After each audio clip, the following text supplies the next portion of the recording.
আসতেছি। আমি একটু ভিডিও দিচ্ছি, রাস্তাটা সুন্দর।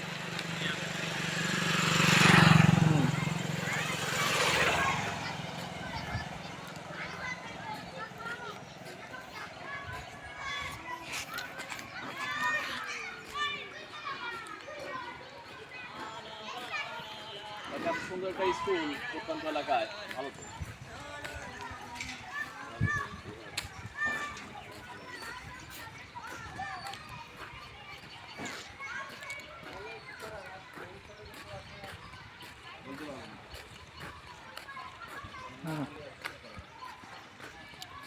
এখনো 1 মিনিট হয় নাই, 50 সেকেন্ড।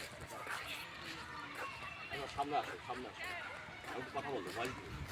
আর দেন আসসালামু আলাইকুম বন্ধুরা, আমি এখন অবস্থান করছি এটা ঠাকুরগাঁও জেলা সদরের একটি সুন্দর সড়কে। তো দেখছেন রাস্তার দুই পাশে সারি সারি গাছ। এখানে একটি জার্মান সরকারের সহযোগিতায় একটি স্কুল পরিচালিত হয়। স্কুলটাও বেশ সুন্দর। এই প্রাকৃতিক দৃশ্য কতটা সুন্দর, দুই পাশে ফসলের জমি, দেখলেই বুঝতে পারবেন। আমার খুব ভালো লাগছে এই প্রাকৃতিক সৌন্দর্য দেখে। সবাই ভালো থাকবেন, আল্লাহ হাফিজ। বন্ধ করছো?